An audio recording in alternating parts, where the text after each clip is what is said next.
Odinga and all the leaders who have spoken before me, to welcome all of you to this very important first ever parliamentary group meeting that brings the two major coalitions together today here in Kare. Karibuni sana.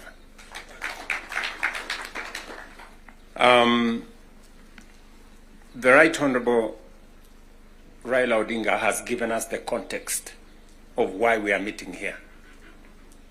I really would want to add not so much, because he has ably contextualized why we are meeting here today. That we have a nation to look after and we have a nation to protect, and there are options that are available to us, and I think we chose to protect the nation called Kenya by our coming together. And so I want to commend both the Right Honorable Raila Odinga and the ODM party, my former party, for standing up to be counted when the country needed leaders to stand up for Kenya. It may have been easy to do the opposite. It may have been popular to do the opposite. I know many people have vilified the Honorable Raila Odinga and the ODM party for the decision they took to stand for Kenya when there was need to do so. And let me say the following as the President of Kenya today. We have come from very far as a nation. We stand here today as a robust democracy, a nation that is making strides in our national development. And I want to speak to you candidly. I don't have a written statement because I really wanted to speak to you from my heart. Because where I stand today, I've had a political journey as a person. And by God's grace, I have come very far. You know, out of the 5 people who have become presidents in Kenya, I am one of them. I don't take it for granted, and I don't take it lightly that God has given me an opportunity to be one of the 5 Kenyans who have had the opportunity to lead this country. And I must say this to us as leaders, that a nation, the progress, the destiny of a nation is decided by leaders.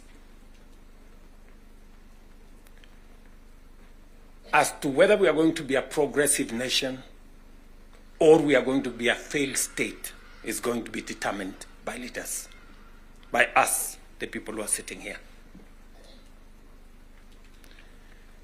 And therefore, the place of leadership is almost sacred. Nobody becomes a leader by chance or by default or by mistake.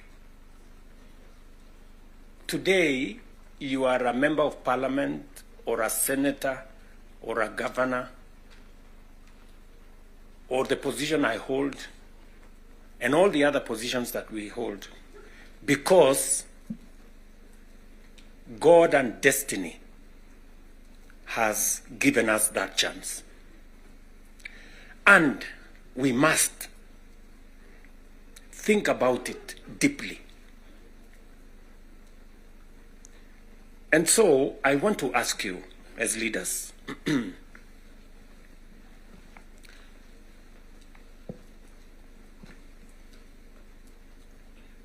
the Honorable Prime Minister has given us a history of countries. I will add to that list 2 countries. Singapore and Kenya were the same countries 60 years ago. Malaysia and Kenya were the same 60 years ago. But today, we play in different leagues. They have managed to progress to the first world. We are still where we are.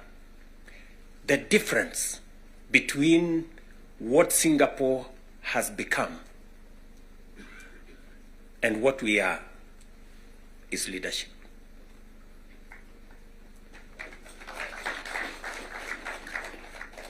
And that is the place, ladies and gentlemen, we occupy today. So that you understand the importance, the sacred position you hold as a leader. Sometimes people want to ask, how do people who live in different houses, they have their own lives to pursue, but they wake up one morning on an election day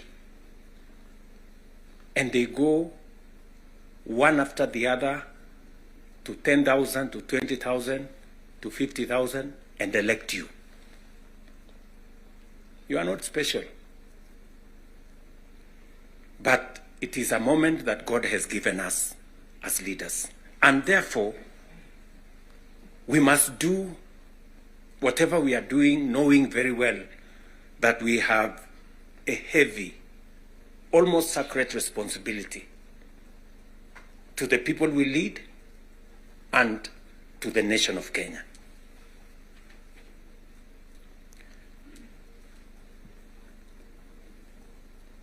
And it is not that we don't know what we should be doing. We all know what we should be doing. It is not that we have shortage of ideas. It is not that we have shortage of what we need to do. In fact, I dare say we have some of the very best ideas. We have very good manifestos all the time. And in fact, if you look at, and I keep referring to this, if you look at the manifesto of Kenya Kwanza and the manifesto of Azimio, the difference is hardly 20-30%. 70% we share what we think should be fixed in Kenya. But politics somehow has taken our country hostage, that we cannot do what we all know we should do.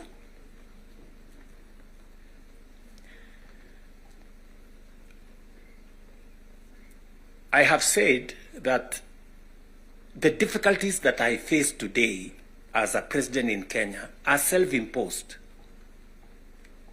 You know, I imposed on myself all these difficulties.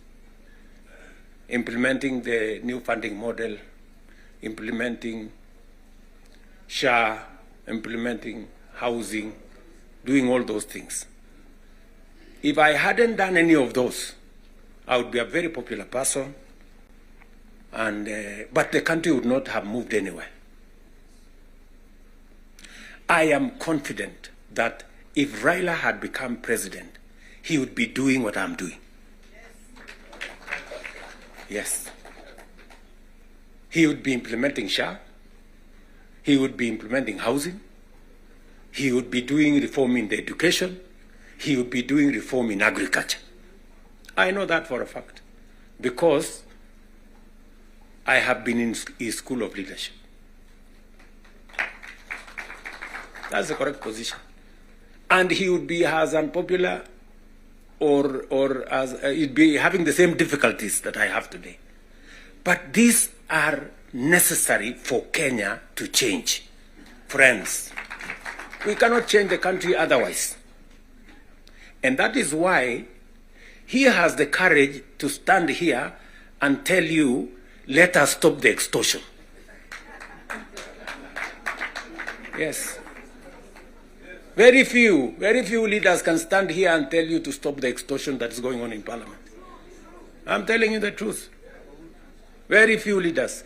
Because we like making peace with mediocrity. Oh, and trying to explain things that we shouldn't be explaining. Now let me ask you, friends, we are all friends here. Yeah, we are one team, or so I guess. This fellow who is called chairman of welfare in committees, what is their job? What is their job? Extortion, that's it. And that is what Prime Minister is saying. You know?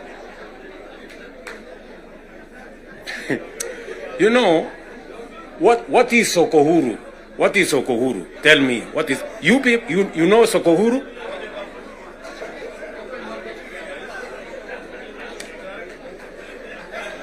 So let me tell you. No, you see, and this is the same problem that we face. This is the same problem that we face. Because, look, for example, we passed the law that we all know, friends, we all know the problems we go through with fundraisings for people who have hospital bills. All of us. In your phones, you have WhatsApp groups. So-and-so has this, this condition. So-and-so has this condition to contribute here. True or not true? Yes. But we don't want to fix it because it's difficult. But I must commend you. I must commend the members of National Assembly and Senate because you took the courage and passed the bills that today is beginning to solve the problem of health in Kenya. It may not happen instantly, but all of you can now see that there is a possibility that we can sort out the challenge of health and health delivery in Kenya. But because we had to be bold, we had to be bold and make the necessary decisions. Today, we are dealing with the crooked hospitals and health professionals who still want to steal from SHA and to steal from our health provision. And we will go after them and we will deal with them. So, what am I saying? I am saying the following. If we have to change Kenya, my friends, we have a historic opportunity today with this broad-based government, we have a historic opportunity to unleash the full potential of Kenya. We all believe, I do, that Kenya is a very great country, this country of ours. There is absolutely no reason why Kenya is not like Singapore. We have what it takes.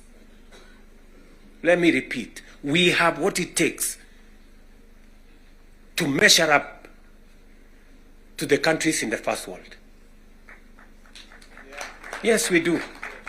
Yes, we do.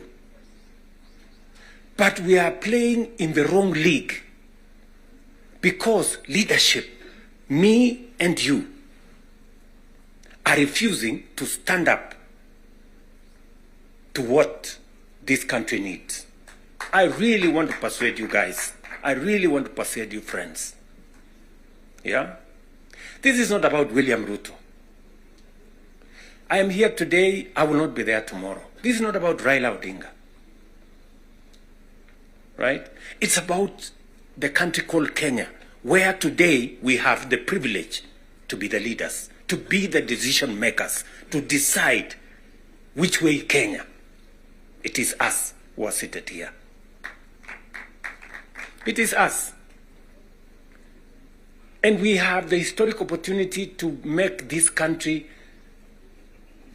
what we have always wanted it to be, but it has not been. As I have said, the same way Raila Odinga can stand here and tell you we must stop the wrongs, I have also said that I am ready to pay whatever price to make this country change. Yes, we must change this nation, and we can do it. Look, housing was part of our conversation for the last 30 years. Yes, we've always talked about housing and how important it is and how it is going to create jobs, how it is going to stop land fragmentation, how it's going to allow us to produce, to save land that is meant for food, how we are going to have decent housing, how we are going to reduce on slums, how we are going to have decent livelihoods. We've always said that. The Right Honorable Raila Odinga tried with the first slum upgrading projects. We started there. The housing levy, go and read the Azimio manifesto. Read the Kenya Kwanza manifesto. It is there. It is there in both manifestos. We now are seated here and we have the opportunity to implement what was in the Azimio manifesto and what was in the Kenya Kwanza manifesto. Friends, why don't we just do it? Why don't we just do it? We will do it? Yes. Let us just hold out and look. You can see for yourselves how transformational it is. Today, using the housing levy, we are not only doing housing, we are doing markets, we are doing hostels. And I promise you, what you see in Mukuru, what you see in Kisumu, because I have been there with Baba here, what you see in Eldoret, what you see in Nakuru, what you see in Kiambu here, what you see in almost every part of Kenya, is just housing implemented for 2 years.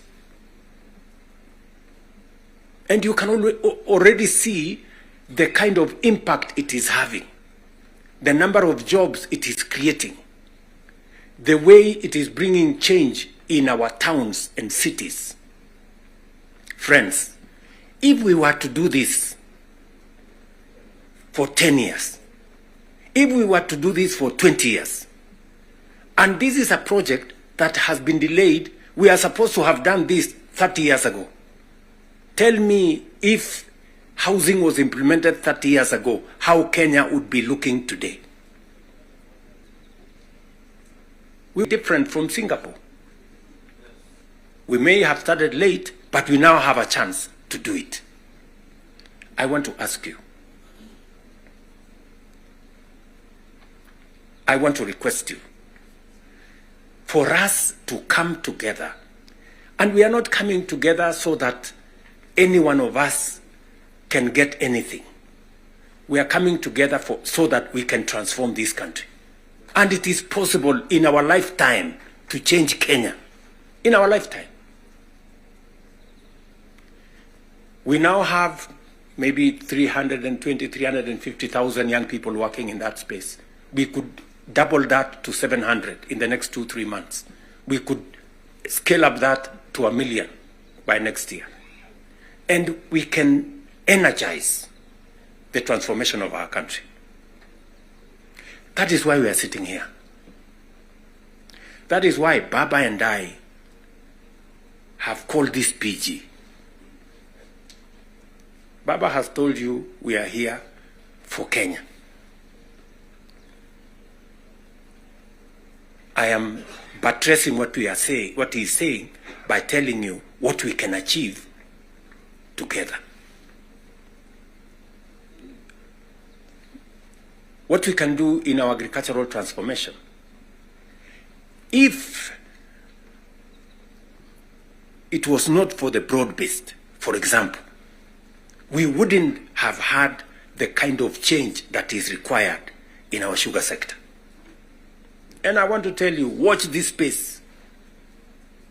In just 2 or maximum 3 years, Kenya will be a net exporter of sugar. Just 2 or 3 years. This country, which perennially we have been looking for safeguards from COMESA. Every year, we are looking for safeguards from COMESA. We are spending public money to go and pay for sugar, to go and pay for farmers, to go and pay for workers who don't work for government, just because we couldn't bite the bullet and tell the crooks there to get out. Now we have told them to leave. And I want to promise you, I want you to hold me to it. We are going to change the sugar sector. We are going to change the coffee sector. You have already seen what is going on in coffee. There is still a little bit of pushback, but we will deal with it. And on and on and on, and we can transform our whole agricultural sector. Just the little interventions that we have done standing together. You people in Parliament making sure that we are subsidizing production. And I must commend, Parliament has always provided money for us to support the production of the country, either through fertilizer or seeds or other interventions when we have brought it to Parliament. So you're part of the making of the history of our nation. Just imagine we have reduced the imports of maize, for example, by 70%. Reduce the imports of sugar by 70%. And we can make that progress if we are focused on where we want to go. And that is the reason why we have to make the decisions that we have made work. It is the reason why Baba and I have appointed Agnes Zani and her team, so that what brought us together, we don't forget. The 10-point agenda that we have signed buttresses what is actually in our manifestos. The NADCO report, we all know what it is supposed to achieve. And if we stand together, we can achieve all the legislation that is recommended by the NADCO report. Parliament has what it takes, to do this. For Kenya, we can do it. And I want to persuade this PG to work with us and for all of us to be committed to this exercise. Protecting devolution. There is need for us as a nation to distinguish between governance and devolution. The governor is not devolution. The governor is a person.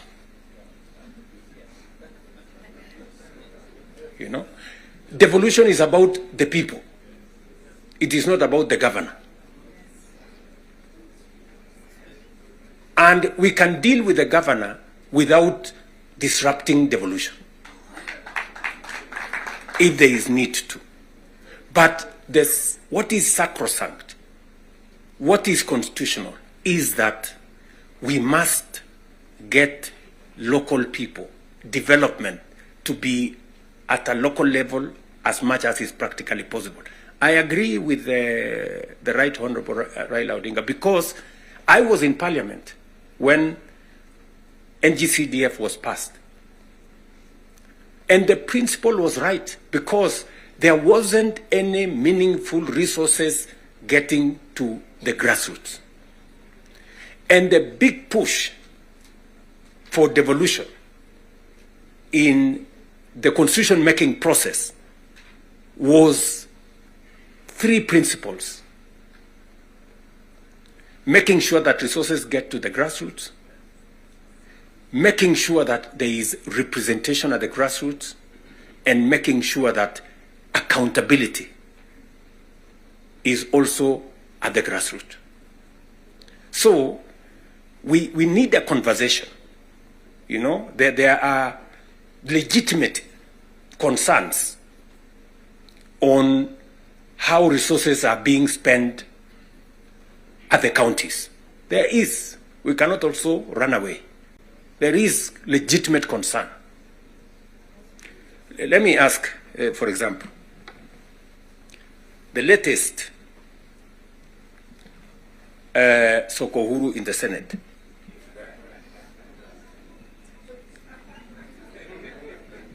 Because you have to accept, you know, by virtue of the position I hold today, I am a consumer of raw intelligence. I know what's going on. Where does somebody find 150 million? Where? Huh?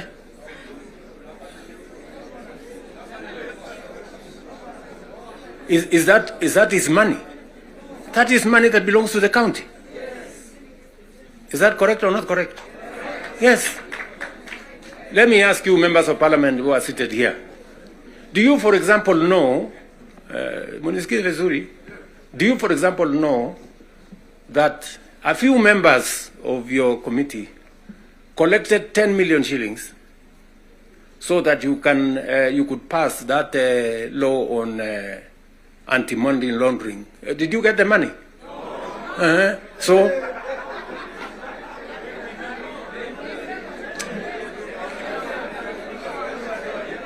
So, going forward, si tunataka tukubaliane, si we are one team. Yes, there are people who are destroying the credibility of parliament. And they are collecting money in the name of parliament. And some of the time, or most of the time, that money never gets to parliament, it gets to a few people. We are not going to shame them. We are going to arrest them. Yes.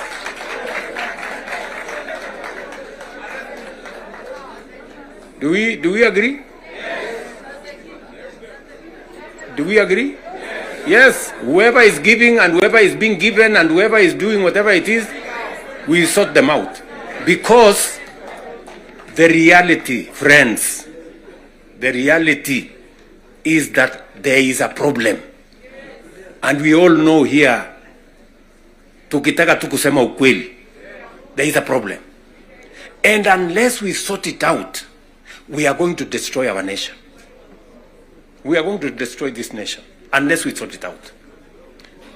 And we must be as candid to ourselves here as we are candid in implementing what is transformational for Kenya. Tunaelewana? Now, let me say this. We must make sure that we get resources to the grassroots, but we also must make sure that the resources that get to the grassroots is used for the people, not other ways. And so we must do for the national government as well. In our 10-point agenda,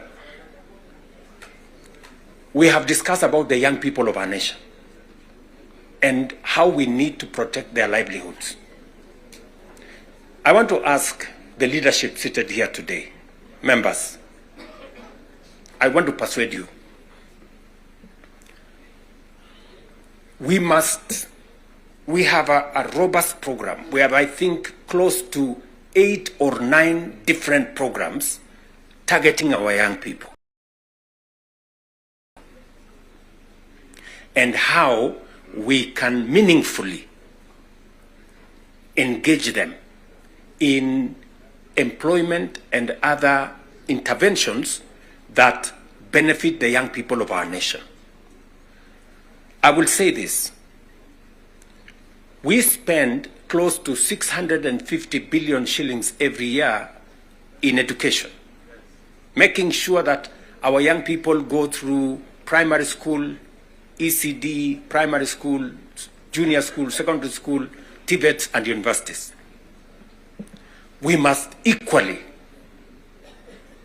have clarity in how these 650 billion shillings we spend every year, at the end of the day, how do we recover that money? By making sure that our young people become a resource for the development of our nation instead of being a problem to our nation. We must do that. And there are 6, 7 interventions that have gone through Parliament. Housing is one of them. Export of labor is another one. Digital jobs, and every member of Parliament here, especially of the National Assembly, you have resources to do ICT hubs. I remember discussing with Sirma there, chairman of NGCDF. I remember discussing with Kare, the chairman of ICT. And if there are any issues that concern, sometimes maybe we have a problem with resources, Mbadi is here. He knows that if there are resources that needs to be made available, it's for us to provide interventions for young people to get an opportunity to work. You know very well that we can create hundreds of thousands of jobs in the digital space. You are aware of what we are doing in Nyota. You are aware of what we are doing in KJet. And if you don't, we should be able to explain to you so that you become part of the people, because you speak to hundreds of thousands of people every weekend, every day, as you go about your responsibilities, how they can tap into these opportunities and create livelihoods for the young people of our country so that they too can make a contribution towards making Kenya what we all want it to be. And I can continue, and I can continue on all the other aspects that we have worked on. We agreed that we must have a conversation on national debt because it has the potential to threaten our development. It is the reason why my good friend Mbadi and I have been in many different places, and we have done the most that we could to contain the issue of debt.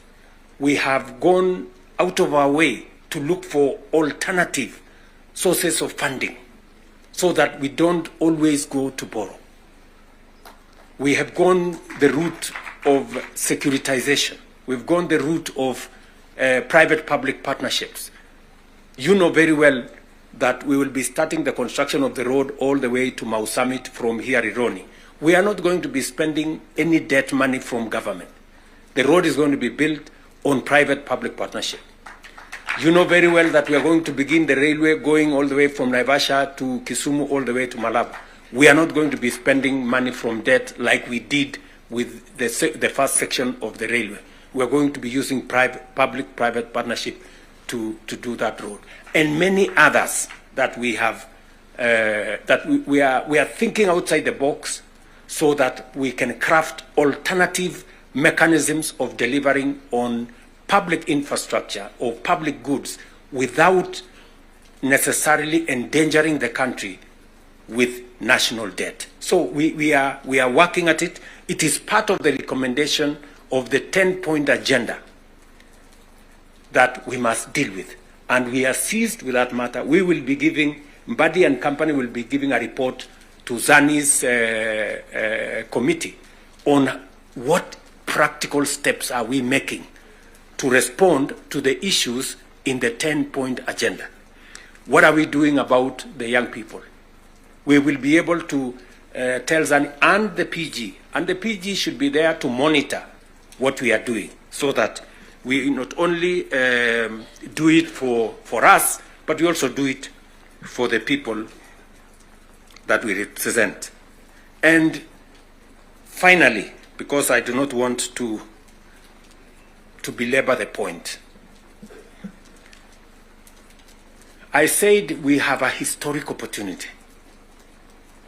It is not always that protagonists come together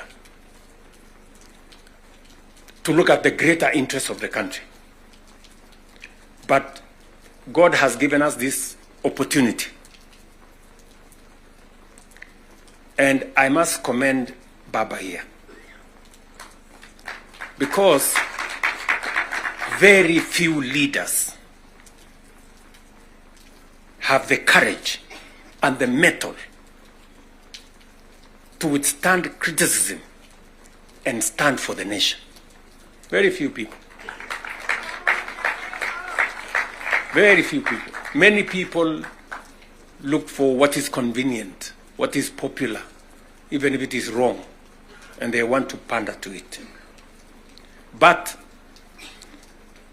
when a nation's destiny is at stake, you need statesmen, you need people who have the courage to put Kenya first and everything else secondary.